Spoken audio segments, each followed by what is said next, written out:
সত্য ও অসত্যের ফল। একজন ব্রাহ্মণ প্রতিদিন ভগবানের নাম জপ করে মন্দিরে পূজা দিতেন। তিনি খুবই সৎ ও পরোপকারী ছিলেন। গ্রামের লোকেরা তাকে শ্রদ্ধা করত।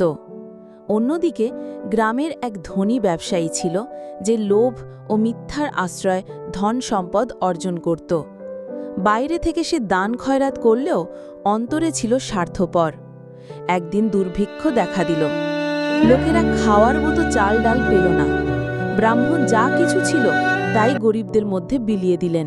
তিনি নিজে উপোস করে থেকেও অন্যের মুখে অন্ন তুলে দিলেন। কিন্তু ধনী ব্যবসায়ী নিজের গুদাম ভরে রাখল।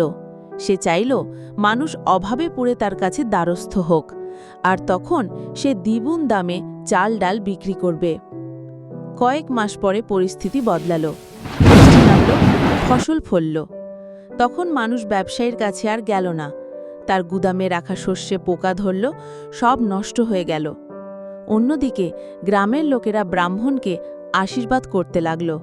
সবাই বলল, যিনি সত্য ও করুণার পথে থাকেন, ভগবান তাঁকেই রক্ষা করেন।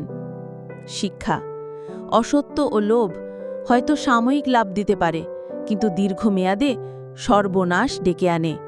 সত্য, দয়া ও পরোপকারী মানুষের প্রকৃত ধর্ম। ভগবানের আশীর্বাদ সবসময় সেই মানুষের ওপর থাকে, যে অন্যের কল্যাণে নিজের স্বার্থ ত্যাগ করতে পারে। এরকম গল্প পেতে চ্যানেলটি সাবস্ক্রাইব করুন।